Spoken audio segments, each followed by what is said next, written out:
आवाज जनता की। स्कूलों में पढ़ाई के नाम पर बच्चों पर कितना बोझ है, ये बात किसी से नहीं छिपी। प्राइवेट स्कूल किताब के नाम पर वसूली कर रहे हैं। ये बच्चों की पीठ पर बोझ जैसा है। आपकी जेब भी हल्की हो रही है। एनसीईआरटी की एक किताब अगर 65 रुपए की मिल रही है, तो वैसी ही दूसरी किताब जिसे किसी प्राइवेट पब्लिशर ने छापा है, वो प्राइवेट स्कूल में 650 रुपए में जबरन बेच रहे हैं और आपको मजबूर होकर इसको खरीदना पड़ेगा। एक जैसी दो किताबों के दाम में सीधे 10 गुना का फर्क है। जो प्राइवेट पब्लिशर की किताब है, उसमें कोई ज्यादा बड़ी जानकारी भी नहीं है। कुछ ऐसा भी नहीं जिससे उसकी किताब की कीमत ज्यादा हो और उसे जस्टिफाई किया जा सके। ये किताबें सिर्फ महंगी ही नहीं है, बल्कि उसमें अशुद्धियों की मात्रा भी ज्यादा है। यूनान के प्रसिद्ध विद्वान अरस्तु ने एक बात कही थी। कहा था, संसार में जितनी भी उपलब्धियां हैं, शिक्षा उन सब से बढ़कर है।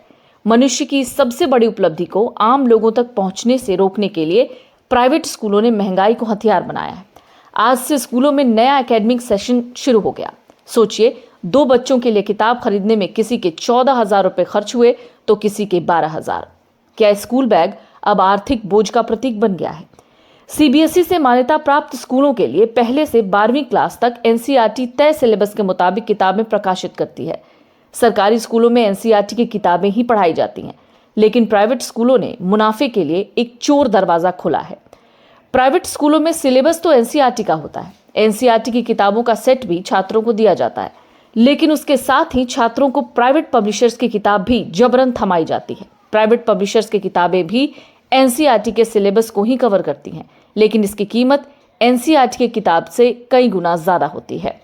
देश में किताबों का कुल कारोबार 42,000 करोड़ रुपए का है। इसमें एनसीईआरटी और राज्य सरकारों की एजेंसियों की किताबों की हिस्सेदारी करीब 30% है। स्कूली किताबों के बाजार में प्राइवेट पब्लिशर्स की हिस्सेदारी करीब 70% है।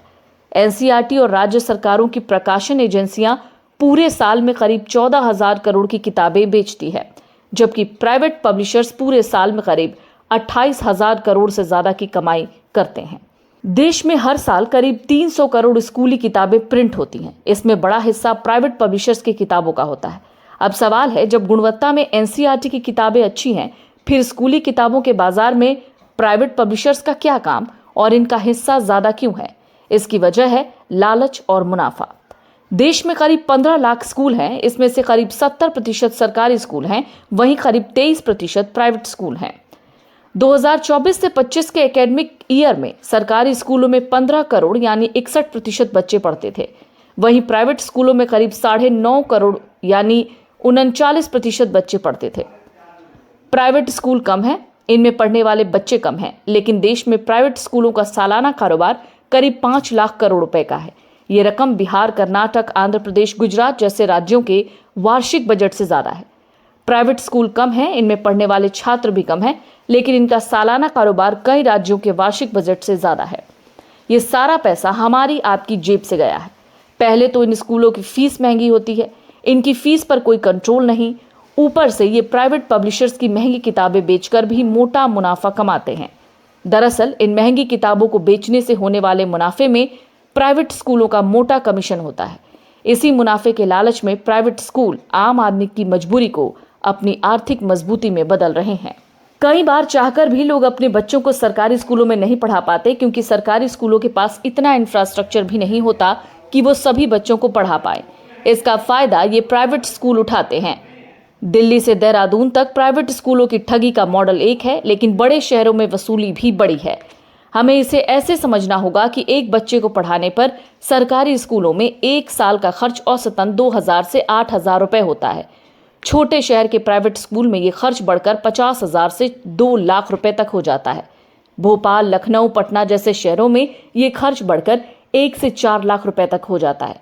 वहीं दिल्ली, मुंबई जैसे महानगरों में एक बच्चे को प्राइवेट स्कूल में पढ़ाने का सालाना खर्च 6 लाख रुपए तक का है। कई बार ये 6 लाख रुपए से भी ज्यादा का हो जाता है। अगर एक औसत भारतीय परिवार अपने एक बच्चे को किसी प्राइवेट स्कूल में पढ़ाना चाहता है, तो उसे अपनी आय का करीब 40% हिस्सा खर्च करना होगा। अच्छी शिक्षा के नाम पर प्राइवेट स्कूल हमारी कमाई का 40% तक वसूल लेते हैं। इस खर्च में किताबें छोटा हिस्सा हैं। प्राइवेट स्कूल सिर्फ महंगी किताब ही नहीं दे रहे, वो बच्चों को गलत जानकारी भी दे रहे हैं। Big dreams need the right foundation.